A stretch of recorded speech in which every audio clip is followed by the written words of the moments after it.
Welcome to the Explorer Poet Podcast, an exploration of the blurry line separating our physical world from our abstract realities. Conversations and stories, myths and reality, science and the gods we worship, the esoteric and the everyday.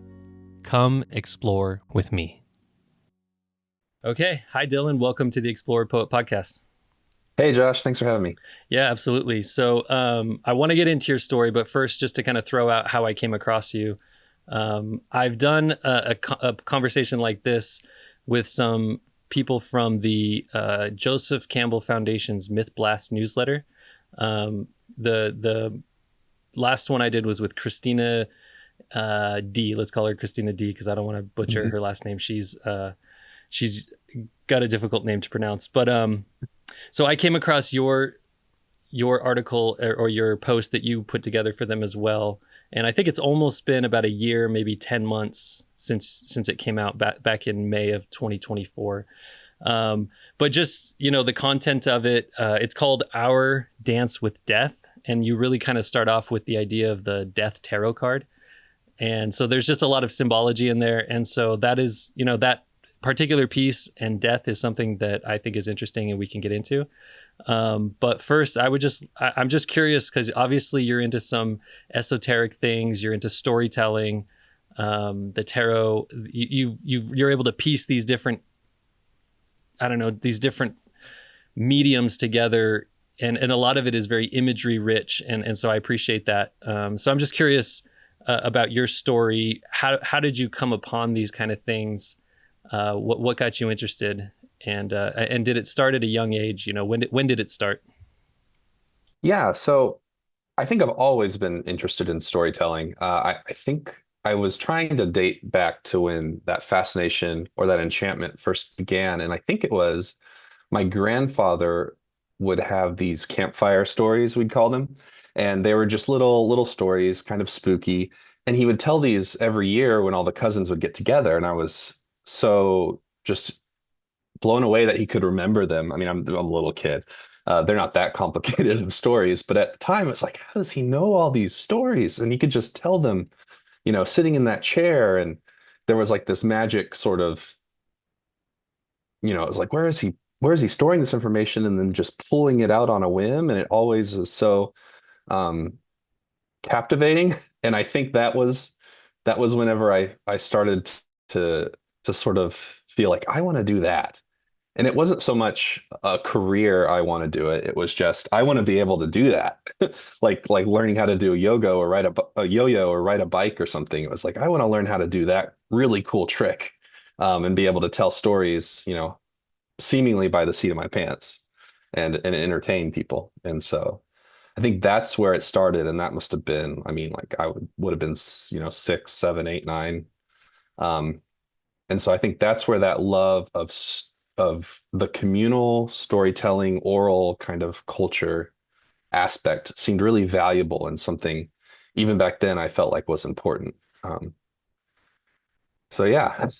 Is there a point that you can remember where you went from just enjoying it or wanting to be able to do it kind of to emulate your grandfather, and a point where you started to see the deeper truths in the stories, or like maybe the psychological or mystical truths that you can get from a simple fairy tale? Do you recall when that started? Yeah, I don't know if this story will precisely answer your question, but there was a time, I call it my first encounter with myth, in a much deeper sense. So a bit of background about me: both of my grandparents and my father were all preachers at a certain time, and so there's a long history of preaching and being in the Bible and all of that. And I thought for a long time that my destiny was to become a missionary, and so I took that very seriously as a youngster, and I was able to sort of find missionaries to be my mentors. I was going to learn how to be just like them and go out and spread the good news. And I was actually on a mission trip in Haiti, and we were working with the church there. We were, and even then, at that time, our purpose there was to create these informational videos about like hygiene and health that were going to be aired on local broadcasts. And so that even at that time, there was still sort of a filmmaking aspect to what I was interested in, and I was just shoehorning that into this idea of being a sort of like a mission focus. And right next to the church we were working with, literally right next to it, is a voodoo temple.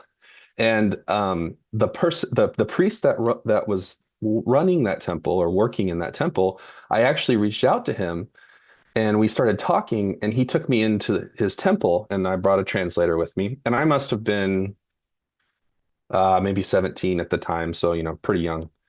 Um, and he walked me through what he does, and I asked him questions, and he told me his story of how he became a priest, and it reminded me of an Old Testament story where Samuel is sleeping. He becomes a prophet in this Hebrew story. He's sleeping and he hears this voice, and he gets up and he goes um, to Eli and says like, "Hey, are you calling me?" He's like, "No, I'm not calling you." And then he realizes, "Oh, this is God," and that was his call to become a prophet. And this priest had that exact same story. However, he wasn't necessarily celebrating it. It was, yeah, my uncle, I think it was his uncle. His uncle had passed away, and he was the priest at the time. And then the way he told the story was I was sleeping, and then all of my uncle's spirits basically called me. And then now there's this burden, and I have to come here and appease them. And it was just this, in that moment, I was like, oh my gosh, this is the story of Samuel. Just there's this added layer of, he was really just, it seemed to me that he was annoyed and burdened by the fact that, oh yeah, they got me. Now I got to do this every day. And to keep them off my back, basically. And so it was like, wow, this is so exciting. I have this story and I can connect it to my mythology.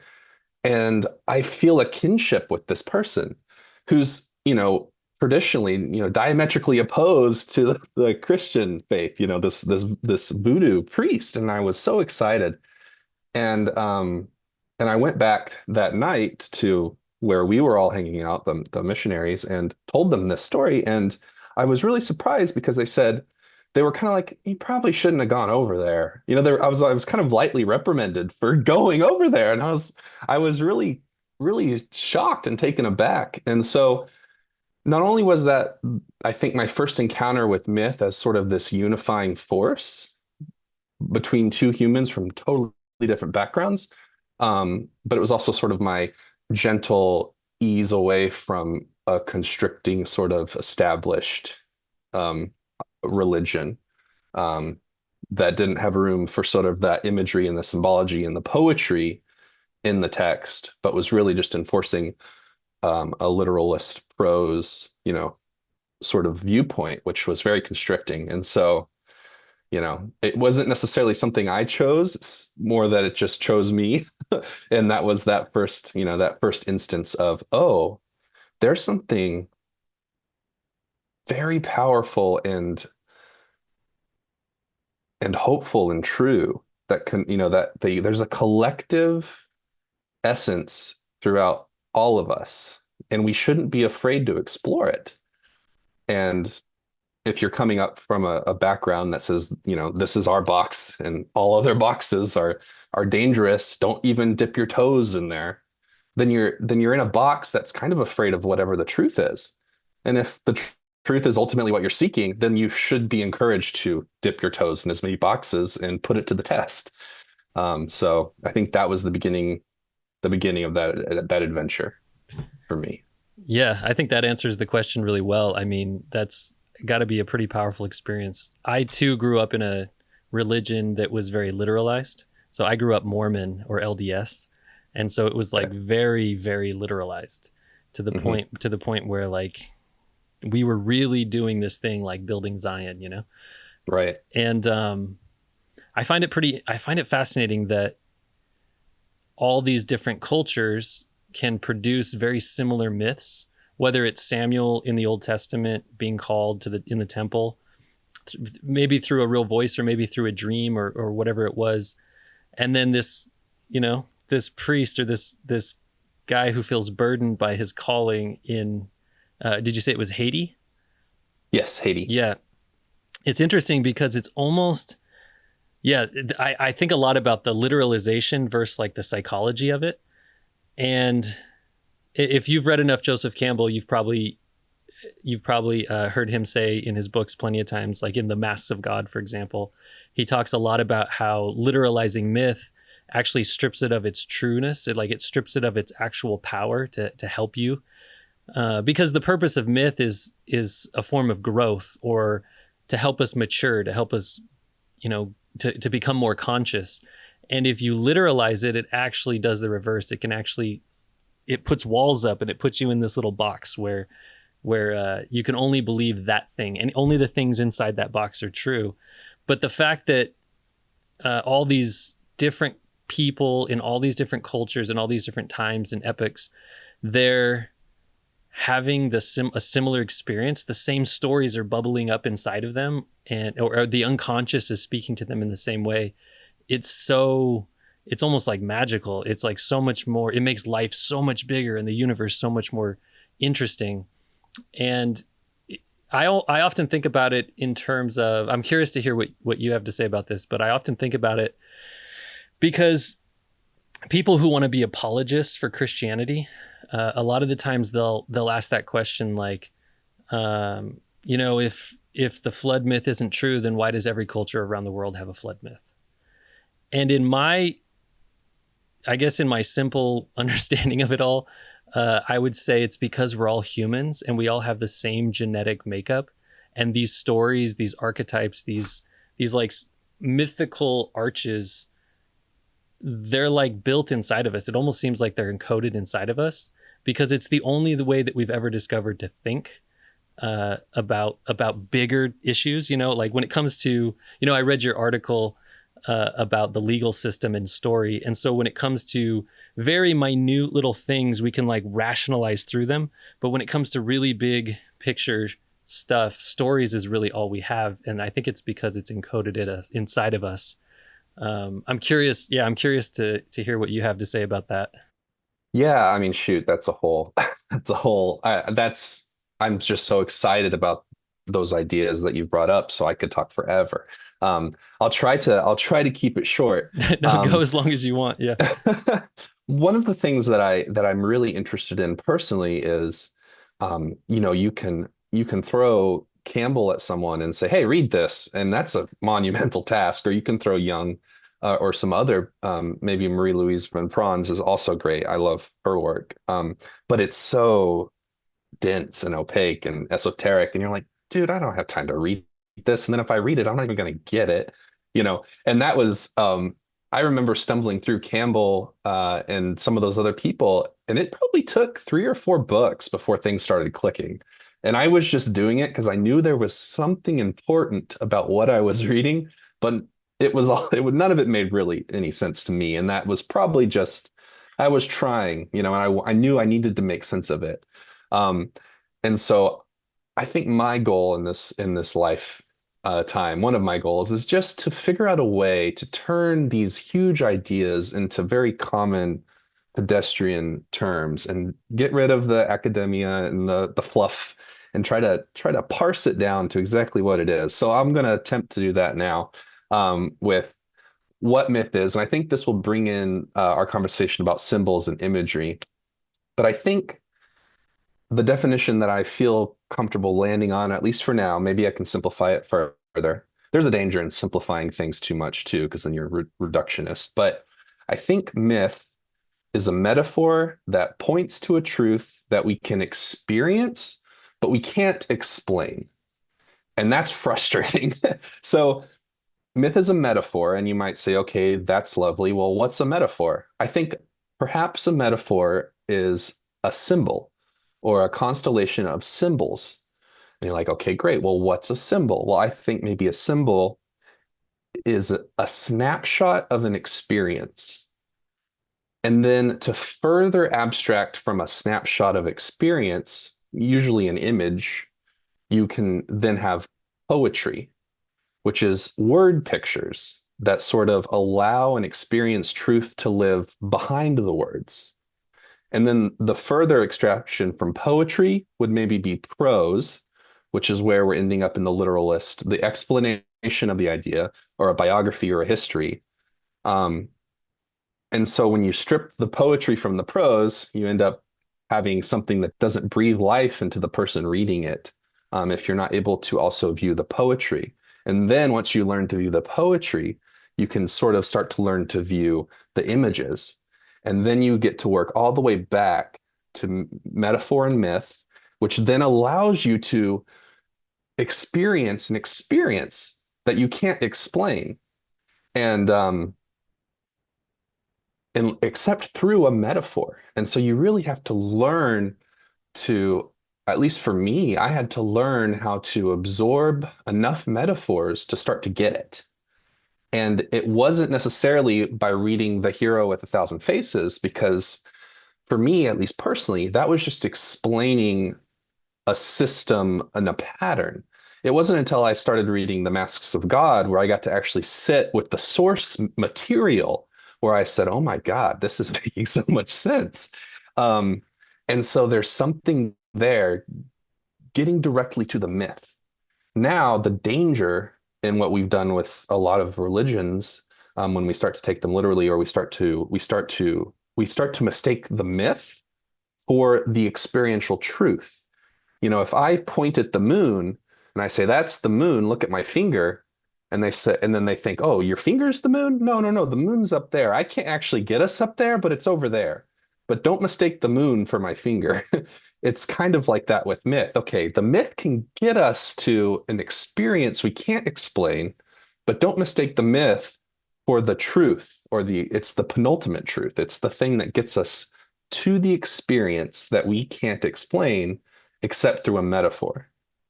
Does that make sense? Was that a bunch of word salad? That makes sense to me. Okay. I think about it in a very similar way, where there's actually a bunch of different definitions of myth that I could throw out that make sense to me, because it has different functions, and it does different things. But I think what you're getting at is the deep down, like these myths may just seem like stories, or they may just seem like a collection of images, particularly when we look at myths from the past. Because when we look at myths from the past, it's really easy for us to say, I can't believe people used to believe that.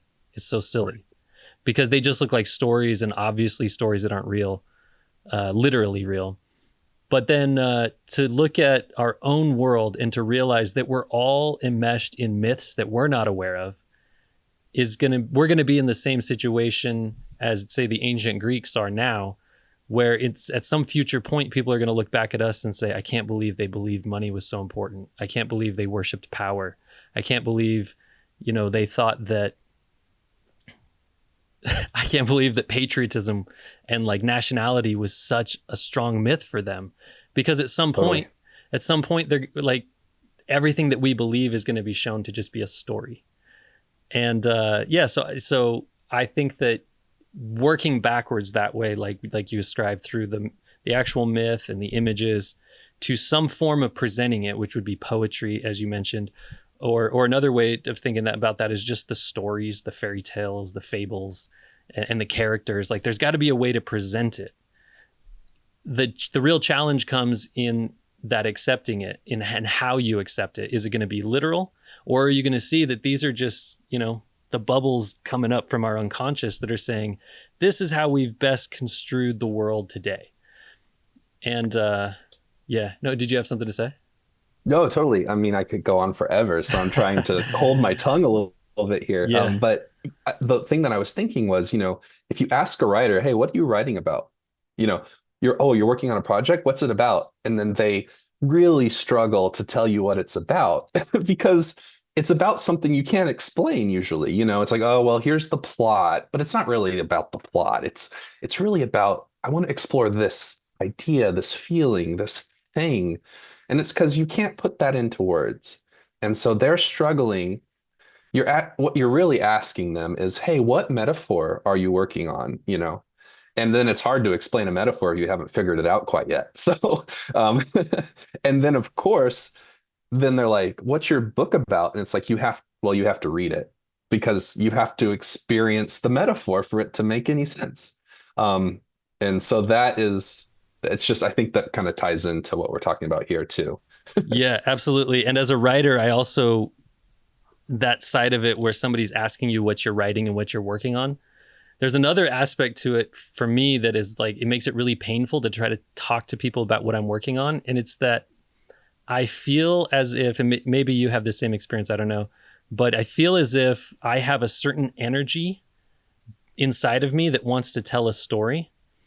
And if I go around talking to people about what I'm writing and tell them what the story is and, what's happening and who's in it and why I'm writing it and what the metaphor is, if I talk about it too much, I actually burn up the energy for that story. Like I burn up the energy that's inside of me to tell the story because I want to put it down in words on paper and I want all the energy to go to that. But if somebody's going to ask me, what are you writing? And I'm going to sit there and tell them the whole story. Well, my psyche's like, oh, you already told it. Like it's already out there. Like you've already given it to the world. And so there's like, for me, it's almost like this sacred energy that I really try to keep close and not reveal.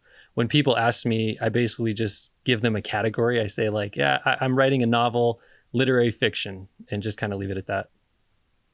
Yeah, I think there's something to letting it incubate that's really essential and to not bring it into the conscious realm until it's ready to be born and then also having the discipline and the wisdom to know when you're just procrastinating as well.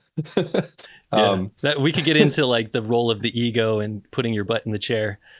There's this side of us that explains the unexplainable through myth and religion, philosophy, but there's another side of us in the more modern sense that wants to use logic and reason and science and empirical observable evidence. And for whatever reason, it seems like people want to treat those two things like they're enemies, like it's one or the other. But when I think about it, the more I think about it and the more I see it, I go, oh no, like these are two different methods of explaining things. They're, the source of the desire to do both of them is the same source. It's like a desire to explain and a desire to understand. It's just that in some way they're asking different questions. One is asking how, which I think would be science. Science is asking, how does this work? Physics, chemistry, biology, like it's literally asking the word how. And the religious side of us or the spiritual side of us is simply asking the question why. It's just a different framing of the question. And so you end up in very radically different ways of providing an answer. But the more that we look at science, like say you boil it down to physics is an evolving myth because, we had Newtonian physics.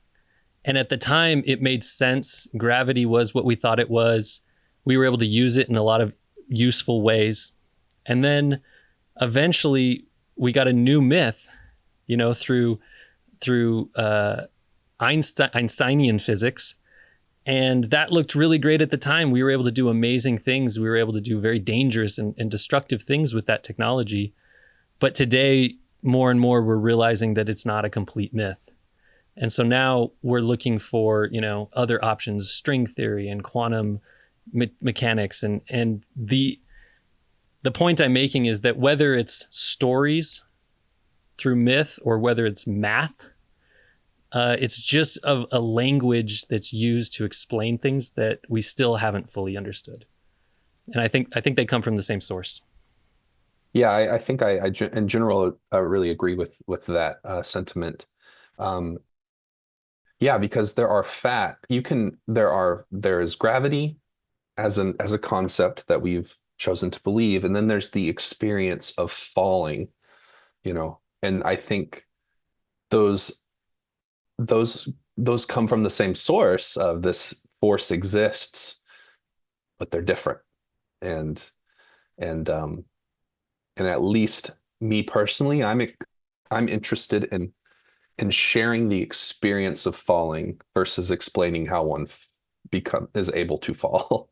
I don't know if that metaphor quite works, but that is, I think, perhaps the difference. We're still talking about gravity and how it affects us, um, but just two different ways to look at the same thing that is true. Yeah.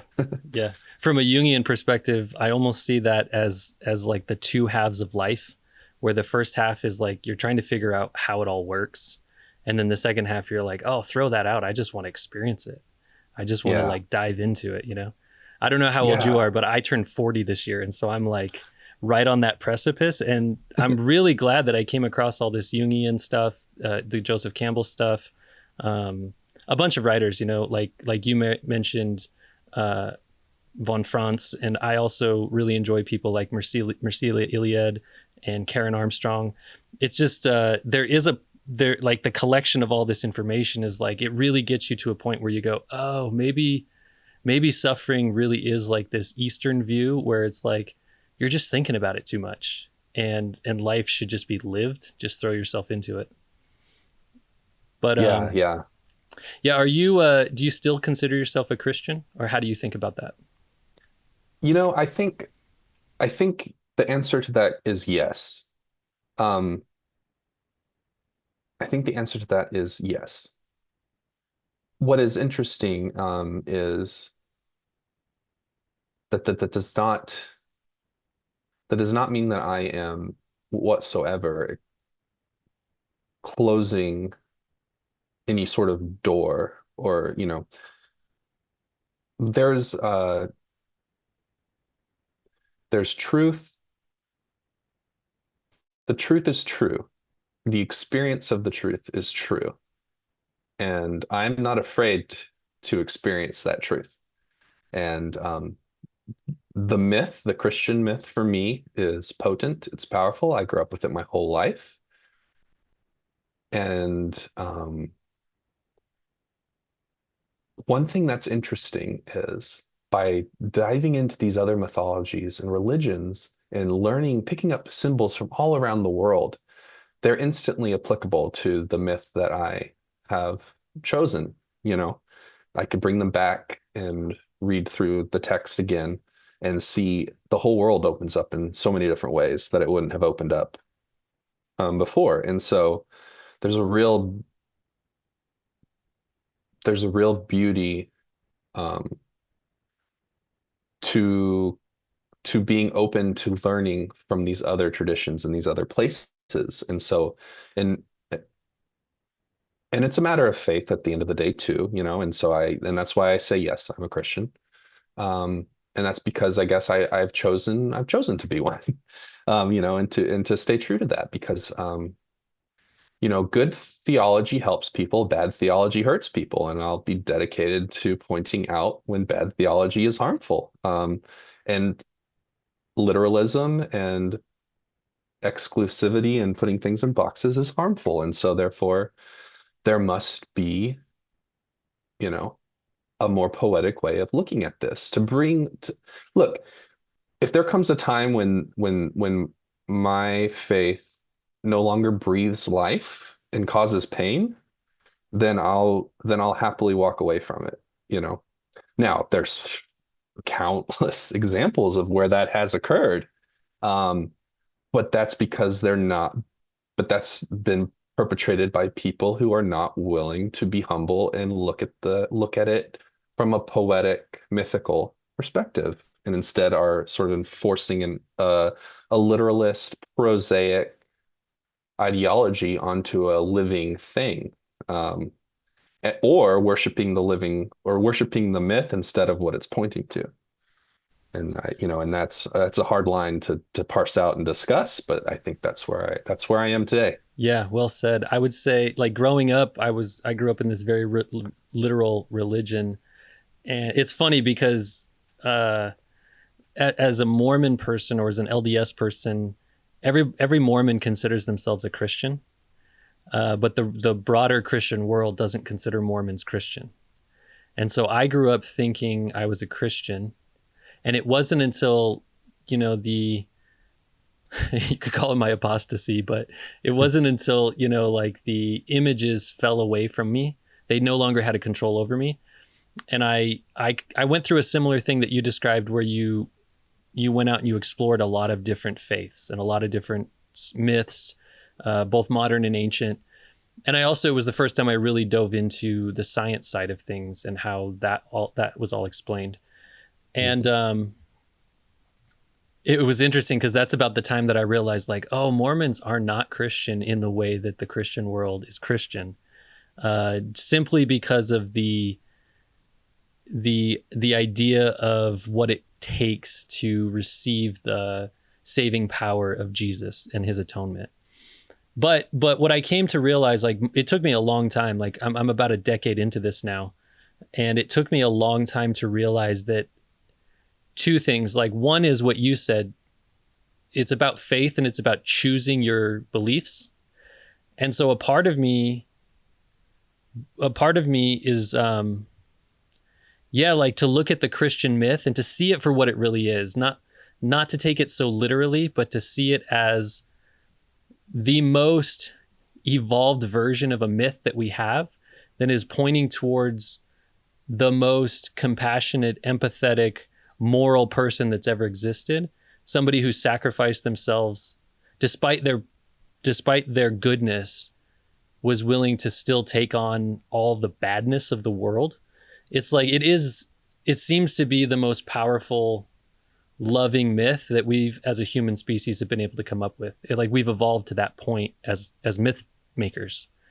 And I was even, because I've only started calling myself a Christian within the last couple of years, but I think of it very psychologically. Like, I don't attend a church. I could never attend a church because of the box, I don't know if this is a word, but the dogmatizing or dogmatization of it. But I was explaining to my son, maybe like a month ago, we're standing in the kitchen and I was telling him the Jesus story, because he didn't get it as often as I did growing up. And I started crying when I was telling him the story, and my wife like pokes her head in the door and she's like, "Are you crying?" And my son's like, "Why are you crying?" And I was like, this story is so powerful. Like, it moves me even still, even though I don't take it as literally.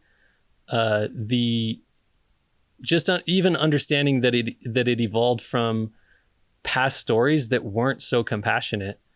There's just something very moving about it. But then the other side of it for me is simply that I grew up in a Western world, and this is a Christian world. So whether people want to acknowledge it or not, like, sometimes I ask people, like, "Are you Christian?" Just in my, my day-to-day life when I meet people, "Are you Christian?" And sometimes people are very adamant, "Yes, I'm a Christian." Other times, particularly if they didn't grow up religious, people will say, "No, I'm not a Christian. I don't believe any of that stuff."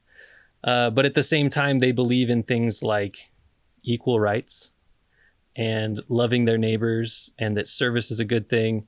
And there's all these things where you might think, "Oh, that's just normal." But if you look at the Eastern world, where they didn't develop through the worship of a monotheism, and they didn't develop the worship through Jesus, they still, like in India, for example, they still have a caste system, and they literally don't acknowledge that everybody has the same value just for being a person. And so it's like, yeah, we all are Christian because we live in a world built by the Christian myth. So I see it both ways. I see it as like a choice to say, like, no, there's something of value here, but also just an inability to escape it. Like, just even the way that I no longer practice the Mormon religion, culturally, there's always going to be something about me that's very Mormon, and I just can't get away from it. Yeah, totally. And I understand. I think too, another reason, like, well, why not? Because Buddhism is very attractive to me as well. And I really like the writings. I'm going to try to pronounce his name correctly. I think it's Thich Nhat Hanh, but he has a great book called Living Christ, Living Buddha. And I love that text. And he's very approachable. So if you're interested in learning about Buddhism, or I think he's a great beginning resource. Yeah, I think you quoted him in your article that I I read. did, yeah. Yeah, I tend to I tend to quote him a lot. I really appreciate his perspective. And I could easily see myself being very comfortably a Buddhist and being completely comfortable with that. However, I did grow up in a Western world, and I did grow up very, very strongly in a Christian faith. And so those symbols, now that I've been able to step away from them and then come back to them, I had a sort of a moment of purging to come back with a new sort of perspective. It's like these symbols speak to me. And you were talking about telling the story and crying. And it's like that, those symbols to me are the most potent. And bring me, they offer me the peace and the tools I need to navigate this world in a gracious and helpful manner. And you And mean so that and you're the referring to the Christian, yeah, Christian, yeah, absolutely. Yeah. The Christian symbols for me are the most accessible and easiest for me to access because of that is, that's just part of my upbringing. And so now I can approach them with this whole family of symbols and see how they interact, see how they're different too, and see why I've picked this one over that one, or you know, kind of like what you were saying. So I guess ultimately I am agreeing. But there are so many other self-sacrificial type deities and gods and stories and all these other cultures, and so I don't want to dismiss them as inferior or minor or different necessarily. It's just more that the ones that I have chosen were also maybe chosen for me, but now they're a part of me and I will happily embrace them and use them for the usefulness and the transformative power. And and I did and I was going to bring up the Hinduism and the caste system. I think Hinduism is a incredibly profound religion, one of the most spiritual religions out there, but there are elements of it that I just simply can't get behind. And so Yeah, I don't know absolutely. where I'm Yeah. going. No, I'm no, kind of rambling now. I appreciate what you're saying. Like there's a couple of things there. Like one is other deities who are sacrificial or like self-sacrificing. So one of the deities that really speaks to me is Odin from the Norse myths. Yeah, And he, in the similar way that Jesus was hung on a cross, Odin hung himself on a tree for, I believe, 9 days. And he also cut out one of his eyes. So he's got like a scar, right? right. And I think the imagery of it is beautiful because just think about being an artist or a writer, a creator of some kind. There's a certain sacrifice that you have to have made in your life to be able to see things that other people don't see. And so just from the Odin myth, that idea of like sacrificing one of your eyes so that you can see, it's like so beautiful in a way that it's like very moving for me. Mm-hmm. And then also the other thing is I'm not in any way trying to be negative towards the Eastern myths, because especially once you read them, or even towards the modern culture, like the caste system, there's a reason that it works still today, and that's because of their myths. Because Mm-hmm. because in our Western world, we believe in death and resurrection, and it happens one time, and so you get one shot.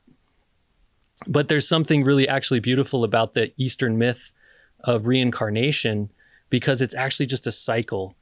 And so these people are willing to put up with some things in their life because they believe it's the best way to live.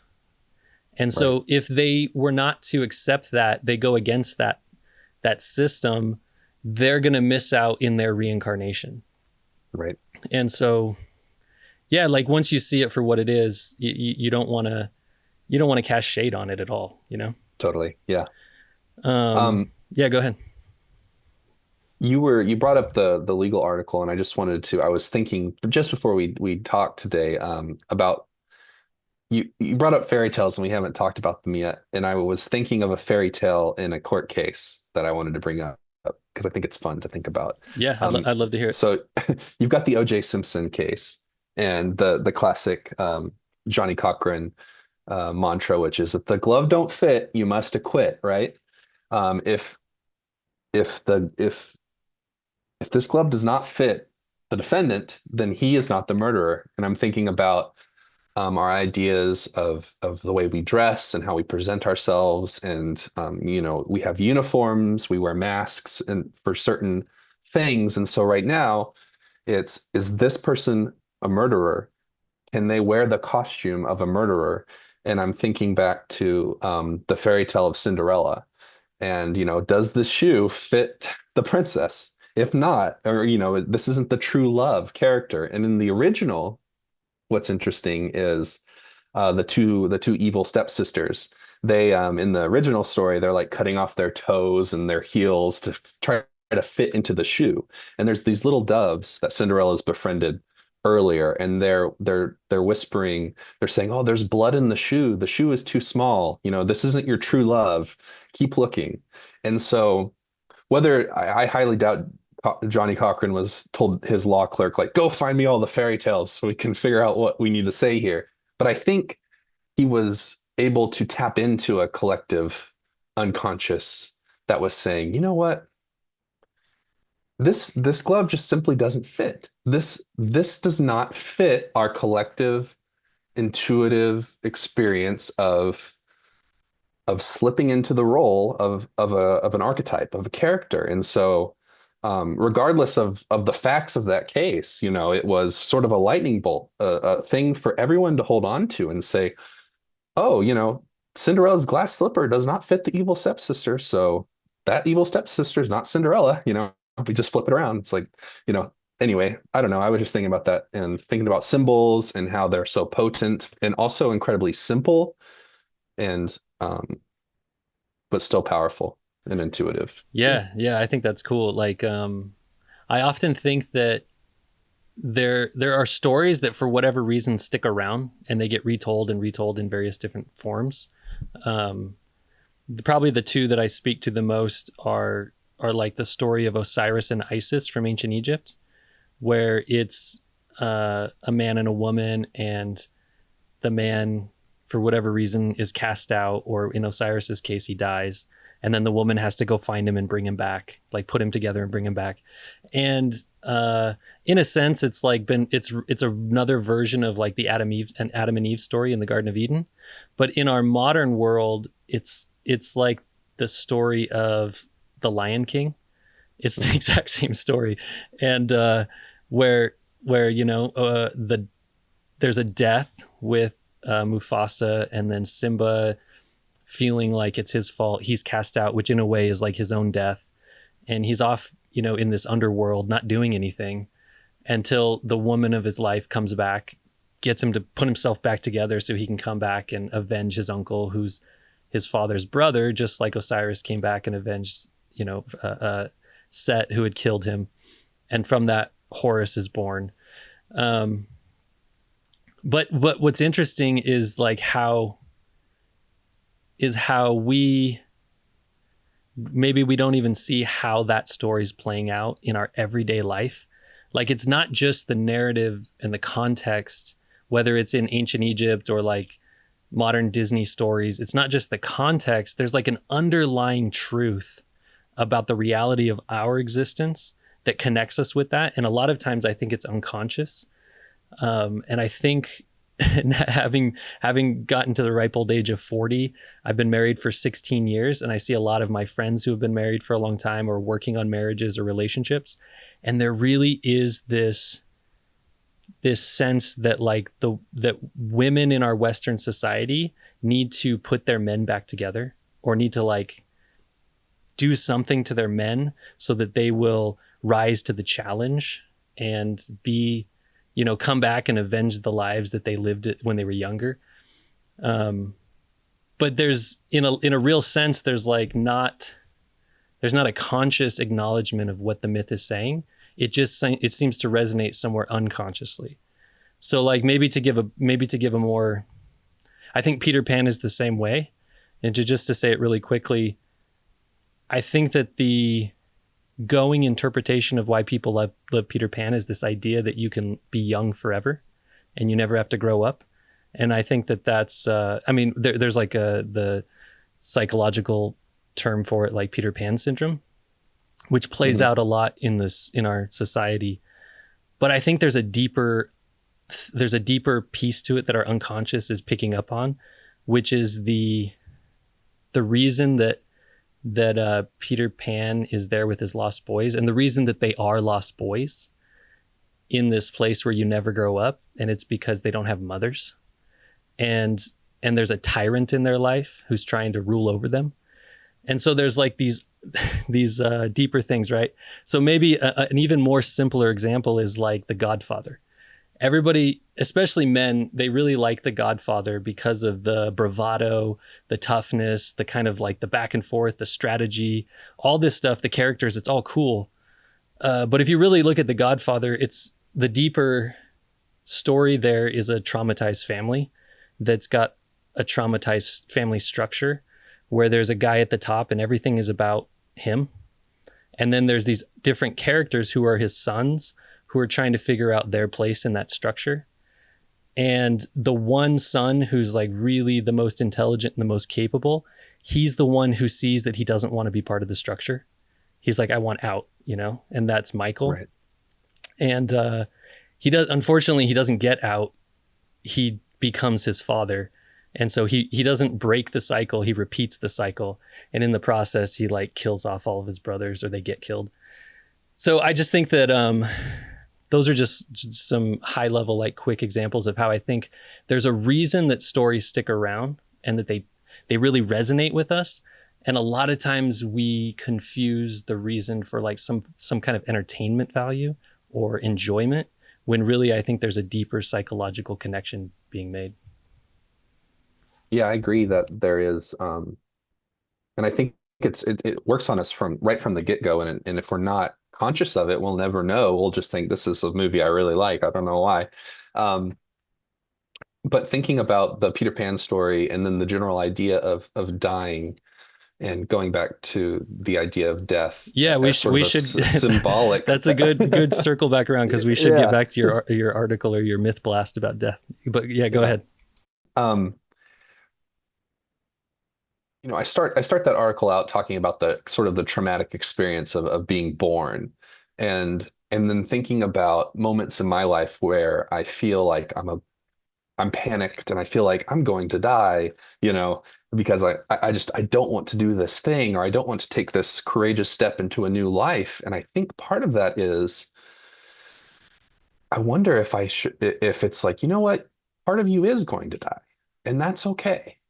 And that's part of the experience. But it is funny that that I'm feeling the thing I want to say is I feel like I'm about to die. And that implies that I've died before in some way or another. And, you get all of these physical symptoms when you are nervous and afraid to step out.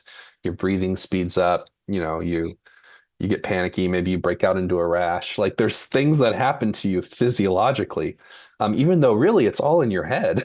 This thing you need to step out and do, whether that is let your child self, your immature self die, become a man, or something else entirely. But death is just another birth into a new reality. And you're going to be a baby, you're going to be an infant, you're going to need help in this new world. But to stay in the old world is not going to help you grow. So Yeah, absolutely. Death is yeah, even symbolically, death, like you were saying, letting some part of yourself die. It's such an important part of life, like of living. It's like almost like the more you let certain parts of yourself die, the more you actually get to live while you have this time here. I totally agree with that. That has been my experience. And I'm someone that likes to hold on and not let things go and say, Mm. I can fix this. This can work.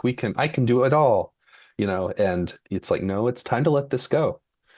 And so that you can breathe, so that you can take care of yourself, so that you can do even more exciting things.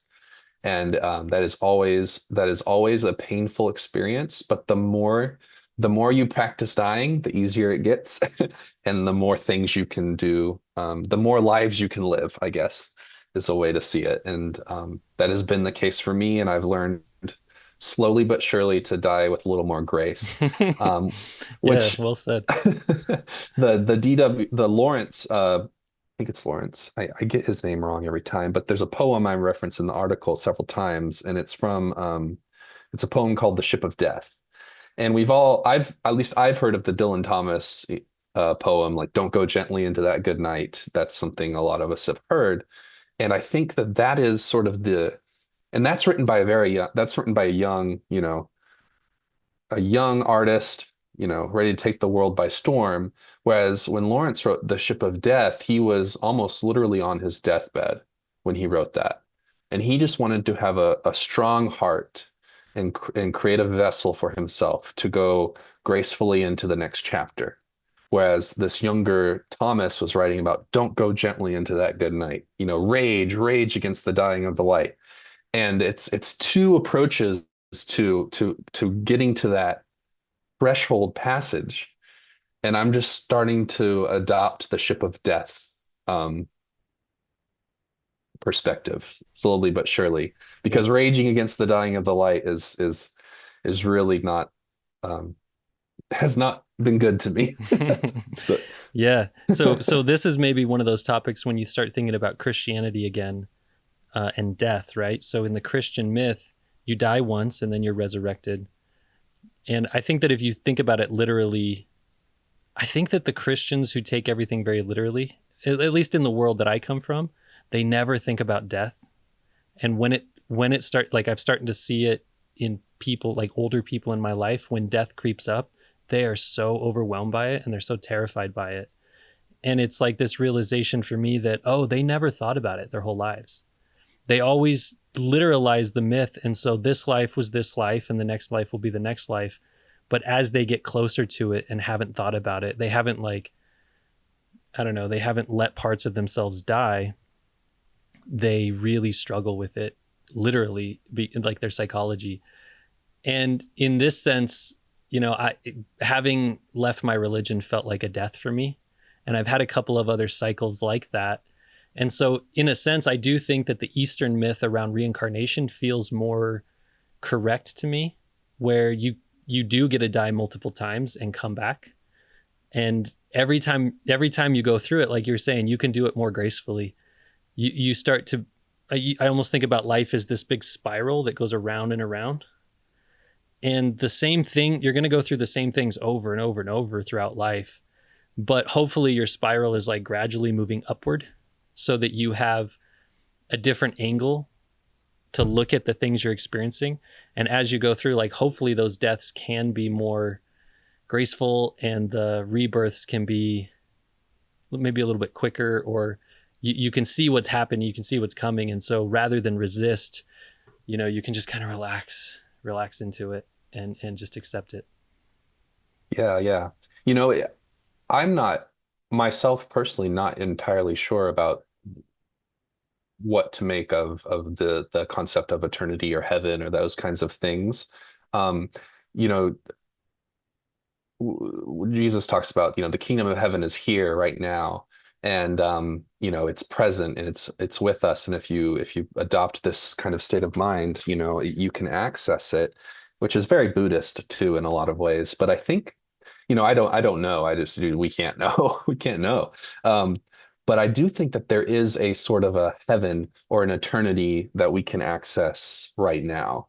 And I think that that's tapping into experiencing the present, not letting the ego worry about tomorrow, for tomorrow has its own issues, or worrying about the past because that's in the past. But like, what am I doing right now?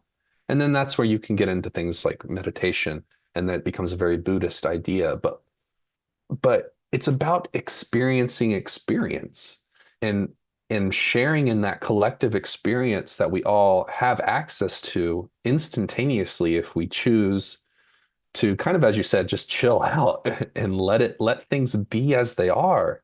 And if life is like a wave, the wave can realize it's just part of the ocean, and it's not an individual entity so much. It's part of something much greater.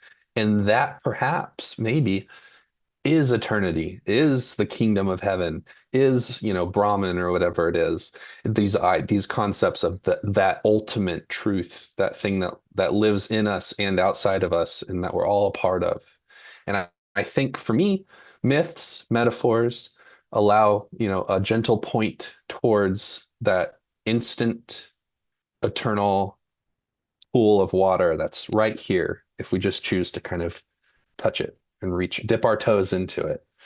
Step out of that box and just relax into those waters of here and now, of grace and eternity, and the collective idea that's so healing that each one of us has dignity and is connected and is not alone.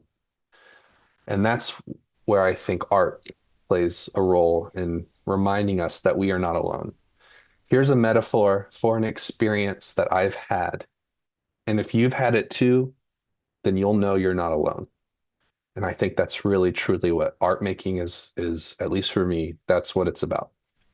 Yeah. And even though I wanted to be a missionary, I wanted to help people. And I've had this sort of balance between should I help, should I be a servant, helpful type, like and throw away my desire to be this creative, and learning that those two things aren't binary, they're the same. And leaning into that creative healing power is what I want to do with the rest of my life. Yeah, that's beautiful. It can be really easy as a young person to buy into the story that's coming down. And so that story comes down, like in a Christian sense, that story comes down from prophets of old. And I think that at the source of every religion, at like the heart of it, the very beginning of it, if you go back in time and where these stories first started appearing, there was an artist there, there was a creator there who was doing exactly what you're saying, is they had an experience in their time and place, in their environment, and their unconscious worked through them to create some kind of a story or a song or a poem or a dance for the whirling dervishes. Yeah. And that thing was so moving to the people around them. It connected with them so much emotionally that they had that experience that you're describing of like, oh, there's a connection here. And that connection is the truth. And I think that that's why the source of all religion at the heart of it is like an artist or a creator. Have you read Carl Jung's Red Book? I have not. Okay. Not. It's on my list. I know that's what that's all about. Woo! Yeah, that one's a heavy one. It reads a lot like a religious scripture in a way, and there's some heavy messages in there. But what I took away from it, especially given the Christian myth, is that if you don't literalize it, if it really is a myth, and it's supposed to operate the way that we've discussed myths, Jesus, he is our savior, perhaps not in a literal sense, but in the sense that he's our exemplar, or he gave us the example of how we're supposed to, the myths as they evolve, they're to show the people how to live in that time. And by living the way that the myth describes, it seems that we outgrow the myth. Like we become the thing that the myth is aiming towards. And in that sense, if you were to look at the Christian myth and actually allow yourself to die and be reborn, then you become the promise of the myth. And I think that's how myths always worked throughout time. And there's just some people rediscovering that truth in the way that truth always gets rediscovered as the myth moves from very strong images towards the end of the life of the myth. It's like created the thing that it aimed towards. Yeah, and there's something too about we've talked about Jesus, we've talked about these suffering gods, and not being afraid. I think not being afraid to suffer is really important. And there's some criticism to the hero's journey that some critics have, where it's like, well, it's celebrating this kind of, seeking out a suffering, and with the understanding that, well, everything will turn out, the suffering will be worth it because you're going to get some kind of a boon at the end of this suffering. And that's not always true.